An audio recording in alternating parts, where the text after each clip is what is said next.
Hey dudes! Morning. Welcome back to a new video.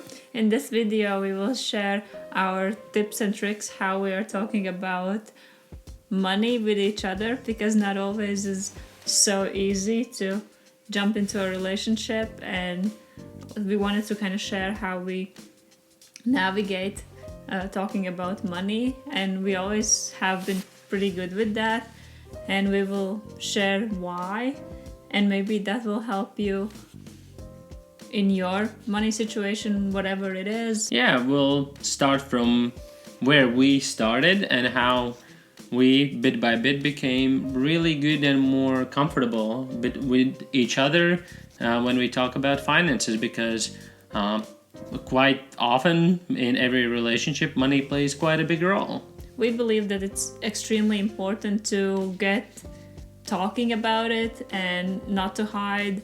And since we are from maybe northern countries, we have this kind of close thing of not sharing too many things about, at least how we grew up. We didn't always know that much information. Our family wouldn't share how much they earn, how much they spend. It was kind of like the topic that was never talked about, and now we are growing up and trying to change that for us. I guess one of the reasons why our relationship started very well when we talk about finances is that, first of all, maybe some of you know from our past videos, we've said that we met at work. So we basically had the same job roles, we did the same jobs. So we knew how much the other person is getting paid already without even asking. Yeah, definitely we had that as going for us, because in a lot of situations I can imagine you not always know where your partner is working and how much they are earning. But since we were working in the shop and we worked on an hourly base for the rate for money, we knew the rate, and so it was easier for us to kind of navigate these things. We didn't have to pretend in the beginning, as some couples, some relationships do, that one is pretending that they're living a better life, and then slowly, bit by bit, reveal that they're not as wealthy as they seemed in the beginning. For us, it was like, if I would pretend that, yeah, I have a lot of money, you would be like, I know how much money you get, like you can't get more money than I do. So it was quite good. And then when we moved to Scotland, I think that was another thing that we quite quickly in our relationship started renting and living together. We were dating for a couple of months, and then we decided that we need to live in the same place. So clearly knowing that back in, when we moved to Scotland, we also had the same salaries, we had the same jobs again. And so we decided quite quickly that it would be just quite fair that if we get the same money, we might as well split the bills starting there, and rent and all the things that we need. If we step back a little bit, we were kind of open about money from the beginning, because we knew in what situation we were. So I was working kind of part-time, kind of full-time. I was on 30-hour contract, but also I was still studying and living in a dorm. And so I didn't have this, maybe that private life of a grown-up yet, because I was just like around 21 years old back when we first met, and I just lived that college-ish lifestyle. And so for that, obviously there was lower expenses because I didn't have to take care of a house or anything like that. So my rent was lower in comparison to apartments and stuff. But then also we didn't want to, when we wanted to start dating, we didn't want to live with anyone else, and so we knew that it would be on us to find and rent an apartment, and we kind of discussed that as well. We knew that I would probably need to pay the half and you would pay the other half, and it wasn't a secret that we would just like think what we could possibly afford. But we never got to that stage because we quite quickly moved to Scotland, and for that also we were quite open because of we needed to earn money to pay student debt. Yeah, so basically this will probably be a word used quite a lot in this video, and it's because we were honest with each other just when we started dating and started our relationship. Because in the beginning, I was quite honest that I said that I have quite a lot of debt just from my student loan. So I was owing the bank about 10,000 euros. Yeah, he actually thought that 10,000 debt could be like make it or break it. I never actually really thought that that's that big of a deal. I don't also think that that's that big of a money that you can't pay off. And so I just think maybe I wasn't that concerned about it. And so obviously our lifestyle we're not coming from rich, we're not coming from money. So we were not big spenders or going outers. I didn't have any money either. Like I'm saying, I was studying at that time. I was living in Riga, which is not my city. I'm not from here. So I didn't have anyone to stay with. Like, so I would still have to pay for my accommodation, my food, my everything. So working that part-time job and studying was like as much money as I had, and so I never really thought that we would need to spend a lot of money just to get to know each other, just to go out for dinners or anything. We were quite lucky because when we started dating, we didn't spend that much money, I think, on dates or anything. We were just like going outside, or I know we one time we visited his mom that was obviously a bit further into a relationship, but she works at botanical gardens, so basically we got free entrance. So what I'm trying to say is you can make relationship work even if you don't have any money and when you're young. And we were really open to share things with each other, because when we decided to go to Glasgow, it was the same thing. We got our first apartment. We chose apartment. We both made that decision, and we thought we have to pay as less as possible at that time, because we didn't even have the job at that time when we were signing up for apartment, I think. Yeah, definitely. There was no contract or done deals. We were just like because we didn't know our monthly salary before we signed the contract. So we needed to kind of balance what we possibly could earn with like entry-level jobs, what we could afford, and then look in that range. But we didn't really struggle with saying like, oh, I don't want to live in this apartment, it's not good enough, or stuff like that. We were just, I think we tried to make as best of a decision for us so we can do it long term, rather than just being flashy and kind of, I don't know, keeping up with. For us it was quite similar, and I think that what helped for us to be like, yeah, we don't need the most expensive, coolest apartment just to show off, but we were like okay with the apartment being what it is. Yeah, we were pretty much seeing how it's gonna work and then go from there, because we know that we can always change apartment, or we can try to improve ourselves. We knew that we would need to work and we would need to pay for these things ourselves, so we didn't want to dig ourselves deeper than needed, so that we would not have that big of an expense if we could chop it down a little. We were quite similar from very beginning, and from that way we both had the same idea about what we should do with money and how we should deal with it, and that kind of helped to make these decisions together. And yeah, we wanted to maybe put that money in a good use. Yeah, and I also remember that we always planned our food shopping together. We always would go to the shops together and pick out things, and then we would pay with the money that we both have. Obviously, we didn't. I never felt like there's pressure. Oh, you're paying for this and I'm paying for that. Even though at the beginning we were, I think at the beginning we were a bit more separated than we are now. Definitely, we had our own money and we would spend. We pretty much did that. We halved all our bills, and then whatever was left was our money, kind of in our own accounts, and we can do whatever we want.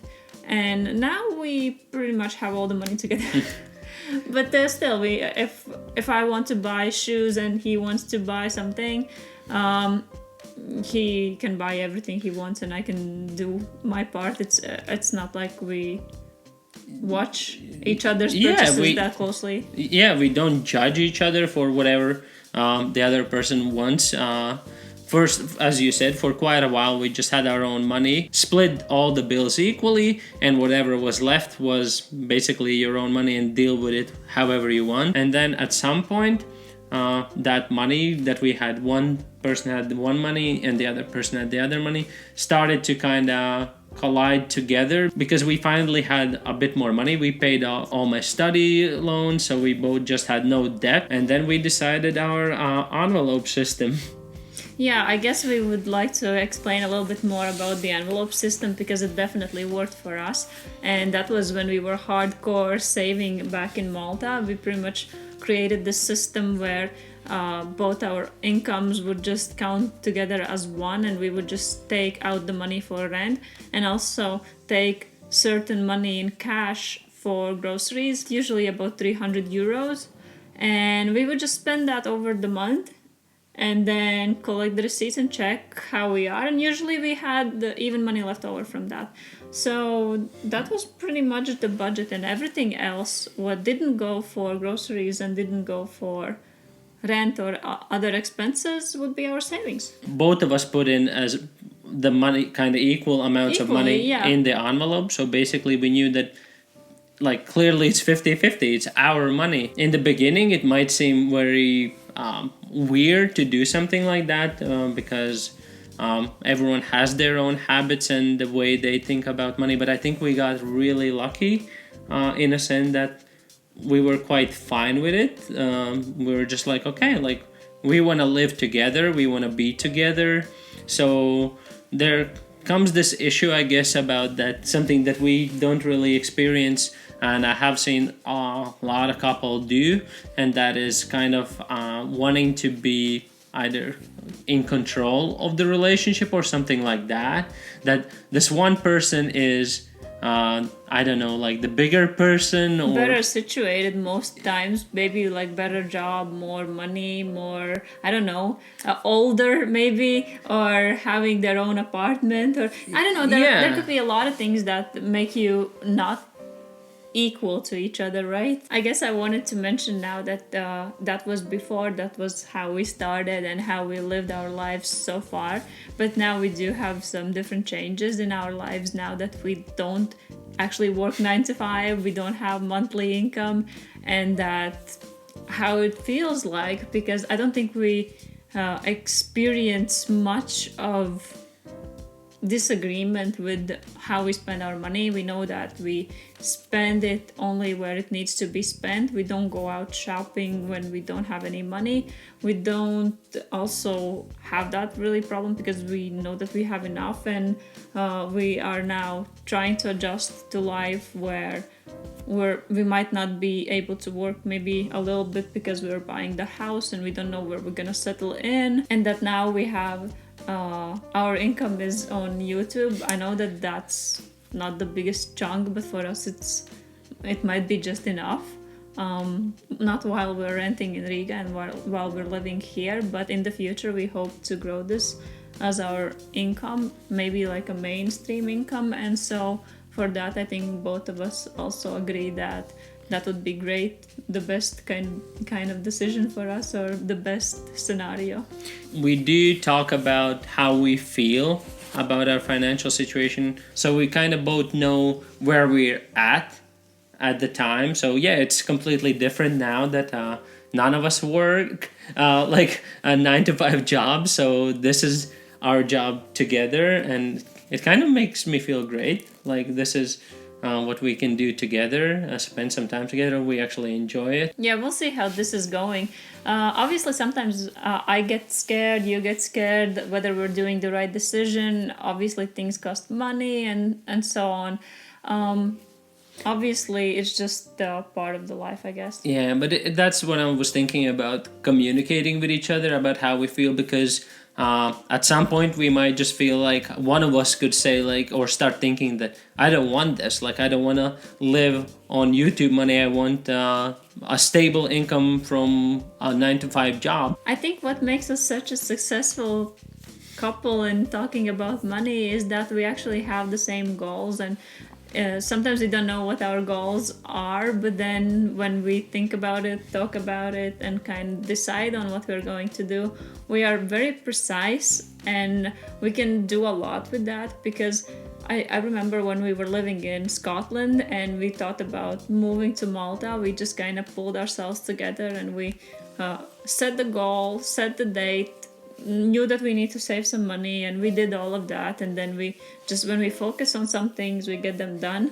I just remembered that back in Malta, when we decided to come back to Latvia, some of my colleagues at work were like questioning me, what's happening, how did I decide this, and they would say things like, how about your girlfriend, does she feel the same way, is she gonna go with you, does she want to go back? And I was like, what do you mean? Of course we're going together. Like, I can't imagine being like, all right, you stay in Malta, I'm going back to Latvia, you know? Yeah, like I am decided that I want to go, but it's never like I think it's completely fine if you have different ideas, different little habits and way of lifestyle in some sense, because that makes it interesting. But I think the bigger picture, the bigger goals, that is what is important, because something like buying a house here in Latvia or living in Malta or having 1 kid, 3 kids, or no kids, like these really big questions. Do you want to get married or not? All these kind of big decisions, I think that's where it matters, because everything else, like if one person wants to do one thing and one person wants to do another thing. Yeah, if you want to draw and I want to sing, it's not that big of a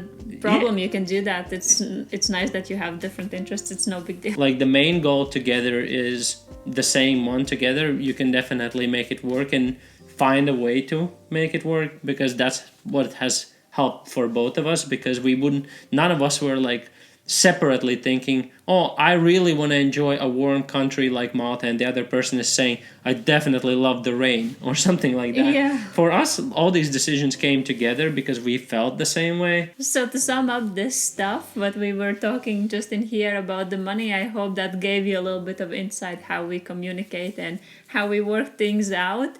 And to sum this all up, we can just give you 3 bullet points really that are important for talking to money and talking and living together. And the most important is honesty. Be honest with each other and know where you are. Even if the situation is not great, just talk about it and find the solutions for it, because there are all the solutions you need. Either it's very beginning of your relationship, just start clean and honest, because you don't know if that person is completely against your lifestyle or is willing to support you in that way. So you might as well be saving yourself some time and pain, I guess, of relationship. So start clean. And the next thing is to have the same goals, because if you don't have the same goals, you won't be able to agree on things and you won't maybe sacrifice as much. Or if you have different lifestyle or different, I don't know, for us maybe it's easier because we have the same lifestyle and same goals and everything same, so we're very lucky. But if you don't have, then you have to kind of adjust a little bit, and it can be really difficult if you don't see that bigger picture. And the last thing, as we said, is gonna be talking about things, because maybe your goals might be just slightly different, but maybe if you talk about these things and find out what the other person actually thinks, can definitely make you find a way to compromise and find this middle ground for both of you. Because if you don't talk and one person's dream is to live in a countryside with 7 horses and the other person sees themselves living in the capital city or moving to God knows where. But if you need to talk and see where your dreams are, and maybe some of your dreams are actually the same way.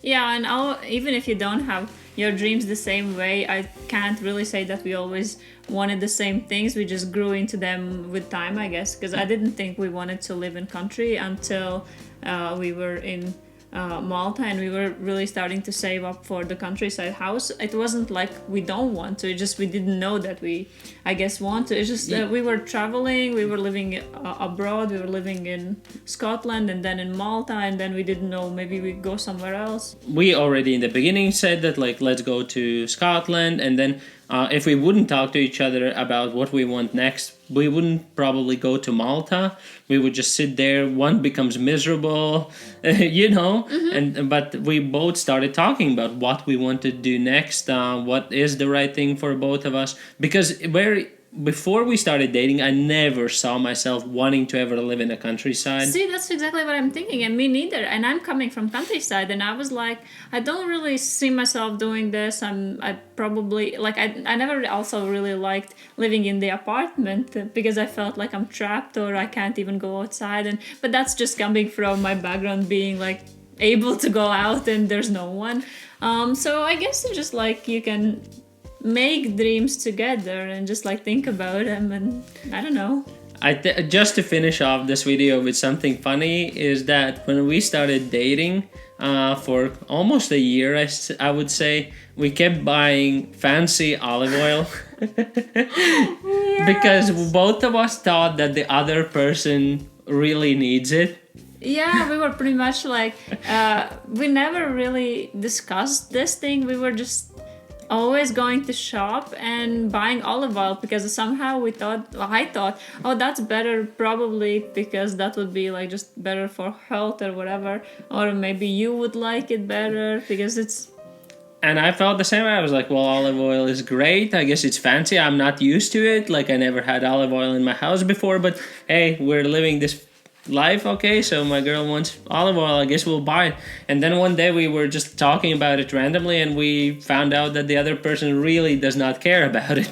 Yeah, we were asking about, should we maybe switch to other oil, or this is like, I don't know, should we buy olive oil this time or something like that. And we were like, I don't give, like, yeah. I could not care less about olive oil, and I was like, I couldn't care less about olive oil too.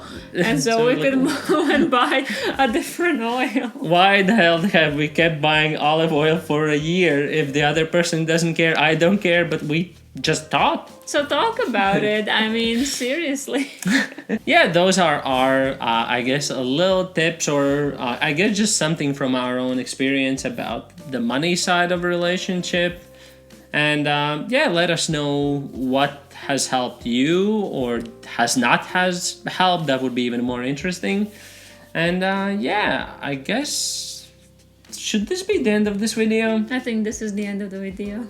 Yeah, so if you guys enjoyed this topic, you could leave a like. And if you want us to talk about more things and see more of our videos, you could subscribe. And we'll see you in the next video. Bye.